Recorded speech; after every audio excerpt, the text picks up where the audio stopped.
Hey pals! In this video, I'm going to cover everything you need to know about version 1.2, also known as the At the Wake of the Spring update. To start, the developers are presenting this version as a core chapter.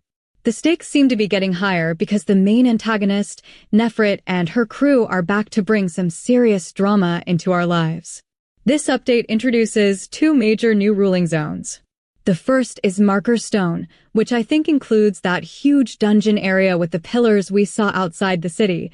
It looks like a really interesting place to explore. Then we have another area simply called the Test Area. As the name implies, it's a zone filled with blight that needs to be cleared. You'll find core modules there that require your help to restore the environment. And as I mentioned, Nefrit returns in a brand new boss form. It looks really cool, but I don't want to spoil too much of the fight just yet. Along with the boss, several new enemy types will also be added to keep us challenged. Overall, this update feels much bigger than 1.1. Let's look at the events and rewards next. First, the permanent content will see the Umbral Monument updated with 2 new cycles. The Etch Space Salvage mode is also expanding, with Zones 5 and 6 finally unlocking. We're also getting an event focused on our outposts called AIC Support, Palm Top Savior. During this event, Wooling's stock build generation will increase, and you'll find new formulas to craft in your factory for submission in the event. Besides getting standard materials, you'll receive a unique currency called Fruits of Altruism certs, which you can trade for some great event rewards in the shop. Next, the following event is Wooling's Super Chef. In this one, you'll need to create specific dishes, which honestly feels a lot like a recent event we had in the Originium Science Park. It's a familiar loop, but the rewards make it worth it. However, the main highlight of this patch is Etchings of Our Cosmic Dreams, a dedicated space exploration event. While the developers haven't shared all the details about the activities yet, the rewards are substantial. You will receive a free copy of Perlica, along with a unique space-themed illustration of her to display on your ship. Additionally, you can earn new display pieces, photo stickers, a new profile, and many other collectibles. And of course, the usual login events are coming back, so expect plenty of extra goodies just for checking in. The 2 new areas also come with their own guide events to help you explore. Marker Stone features the Subduer of the Blighted Sea event, where you'll earn rewards just for revealing the map. The same goes for the Curious Use of Zyronite event in the Test Area zone. Now, if you were looking for gift codes during the live stream and didn't see any, don't worry. There's a reason for that. Instead of codes, you can log into Endfield right now and check your mail. You'll find 1,000 Ouroboros, or Aura Barrels, as some call them, along with a stack of other upgrade materials waiting for you. No typing needed. But the biggest news is the Pristine Monthly Pass Tribute. Everyone is getting this special monthly pass for free. From now until May 18th, you can log in daily to claim an extra 200 Ouroboros, sanity boosters, and sanity permits. If you log in every day, that totals 6,000 Ouroboros for free, which is huge for both free-to-play players and spenders. In total, that amounts to 6,000 Ouroboros, 1,200 sanity, and 120 permits over 30 days of logging in. This is an incredible deal, and everyone gets this special monthly pass for free as soon as the 1.2 update goes live. Now, let's talk about the new banners. The 1.2 update features a brand new character, Zhuangfeng. She is a 6-star striker unit who focuses on dealing massive electric damage. Her basic attack consists of 5 hits that deliver consistent elemental damage, but her real strength lies in her combo and stack mechanics. Her combo skill triggers when a final strike or finisher hits an enemy already affected by electric infusion. When this occurs, she uses all current infusion stacks to apply the electrification debuff. For those who might not know, electrification is a very powerful debuff that forces enemies to take much more arts damage. The rotation gets even more exciting with her battle skill. When she activates it, she uses those electrification stacks to create Thunder Blades, her unique resource. She then uses these blades to unleash her biggest damage spikes. Finally, her ultimate allows her to enter the Empyrean of Truth state, which enhances her kit. In this form, her battle skill automatically applies electric infliction, and her combo gains a much larger area of effect and a shorter cooldown. She is officially the first premium electric DPS in the game. During the stream, the developers showcased some rotations, and the team composition was quite interesting. She was paired with Perlica, who will undoubtedly be her best support, alongside Arknight and Ailish. Running 2 Vanguards is a unique choice, but as we saw in the showcase, it allows Feng Yi to rapidly cycle through her combo and battle skills while the rest of the team provides constant ultimate and combo support. Overall, I feel like this Viceroy of Wuling will be pretty easy to pilot once you get the hang of her stacks. But let's look at the actual banner schedule so you can plan your pulls. Phase 1 officially kicks off on April 17th as soon as the update drops and will run until May 22nd. That gives you about 35 days to pull for Zhuangfeng Yi. If you need a heavy-hitting electric DPS, this is your window. However, things get really interesting on May 14th. The developers announced a unique new banner called Fest of Brilliance, which will run until the next version update. Now, get this. The devs explicitly mentioned that this banner will be quite different from anything we've seen before. They didn't share many details yet and told us to stay tuned for more info, which has me wondering, could the pity be lower? Or maybe the pull rates are boosted? Whatever the case, the Festive Brilliance banner features 4 specific units: Pogranichnik, Levitin, Gilberta, and Ardelia. It's a stacked lineup, so if you're missing any of these, you might want to wait for more details before dumping all your Ouroborals on day 1. Alongside the characters, we're getting new gear. Zhuangfeng Yi's signature weapon, Lone Barge, will be available during Phase 1. Its substats are Will, Attack, and Suppression, so if you're planning to pull for her, you can already start pre-farming the materials for its essence. Other signatures, like Levitin's Sword, will follow in the second phase. Since we're only getting 1 new unit in 1.2, the devs gave us a teaser for future versions. We caught a glimpse of Mifu, along with 2 other mysterious characters, a sea vampire guy, and a very mysterious anime girl.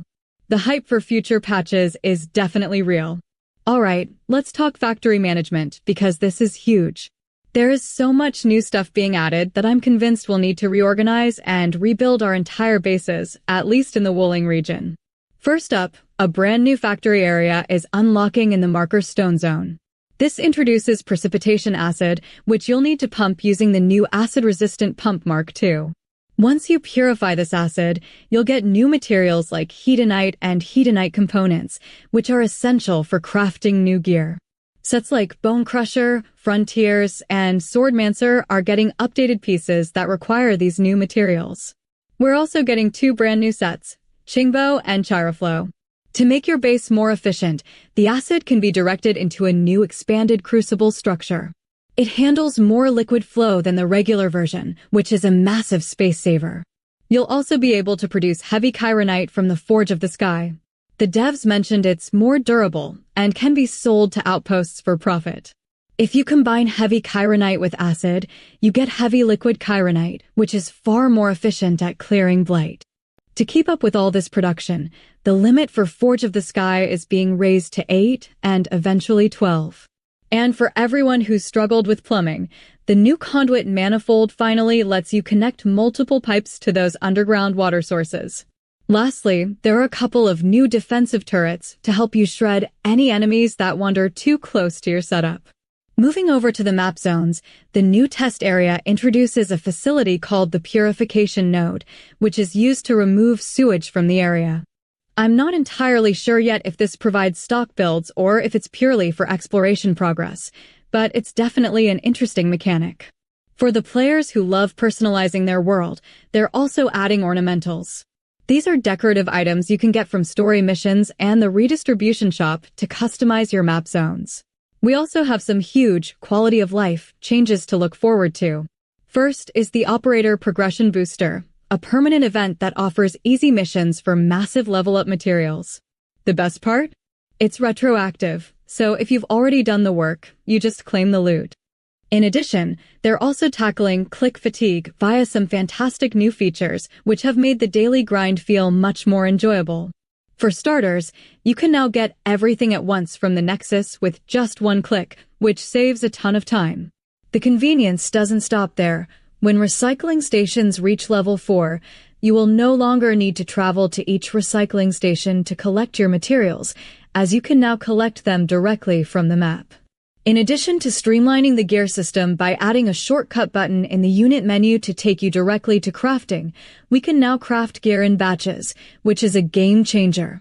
Even the process of opening Ascension material crates has been streamlined. All you do is claim what you need right now, so you won't have to do all that annoying back and forth menu hopping anymore.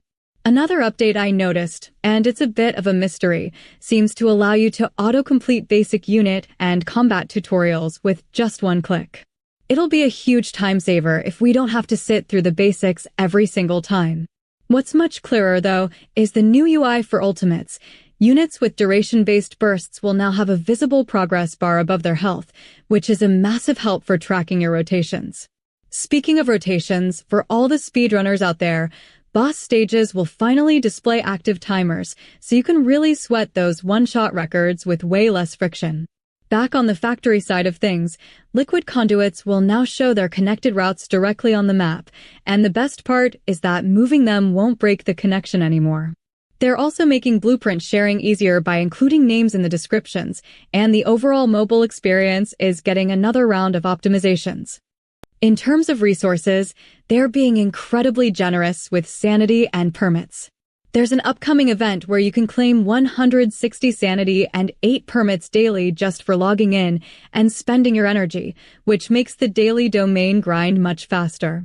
The Protocol Pass is also getting buffed with more permits, and the monthly pass is being reworked to provide 4 permits every single day. If you've ever bought a monthly pass before 1.2 goes live, keep an eye on your mail because they're sending out a huge 120 permit compensation as a thank you. Looking even further ahead, the devs teased some coming soon features that aren't quite in 1.2 but are on the way. Bulk artificing is finally happening, so we can stop clicking one by one, and essence farming is getting a major upgrade where perfect matches will be auto-locked. It's clear they are really listening to the community's feedback to smooth out the overall experience. They also mentioned an update to mission priorities, which might not seem like a huge deal on paper, but it should help clean up our quest logs. What's actually a lifesaver, though, is the new emergency backup power. If your factory's power fails, you'll have the option to enable a 1-hour backup that provides unlimited power. That should give us more than enough time to track down whatever mistake we made in the grid and fix it before everything grinds to a halt. Now, for the part everyone has been waiting for, Endgame. They officially teased contingency contract for Endfield. If you haven't played the original Arknights, this is basically the ultimate challenge mode where you stack harder and harder modifiers, called risks, on a stage to see if your team can still survive. It's legendary for being incredibly difficult, so I'm hyped to see how it translates to Talos-II. On top of that, they mentioned a unique 2-operator combat event. You'll only be able to bring 2 units into the fight, which is a really cool twist on the core gameplay. Man, I really hope this mode supports co-op. Imagine how fun it would be to tackle those challenges with a friend. To close out the stream, they gave us a glimpse of the future with 3 new characters. First up is Mifu, the pink-haired girl we already met during the 1.0 story, and I know a lot of people have been waiting for her to become playable. Then we have 2 total mysteries. There's a male character who looks like a vampire. In the trailer, you can see these amazing wings. He looks incredibly cool, and I can't wait to see more of him. Finally, we saw a green-haired girl for the first time ever, though we don't have any details on her yet. We don't know exactly which patch they'll be arriving in, but don't forget about the white-haired girl from the previous stream. She's set to play a massive role in the 1.2 story quest very soon. That's basically everything from the 1.2 special program. Let me know in the comments if I missed anything you're excited about. Thank you so much for watching, and just a reminder that I'll be posting a full Zhuangfeng e-guide the moment the update drops. Make sure to subscribe so you don't miss it. Thanks again, and see you next time.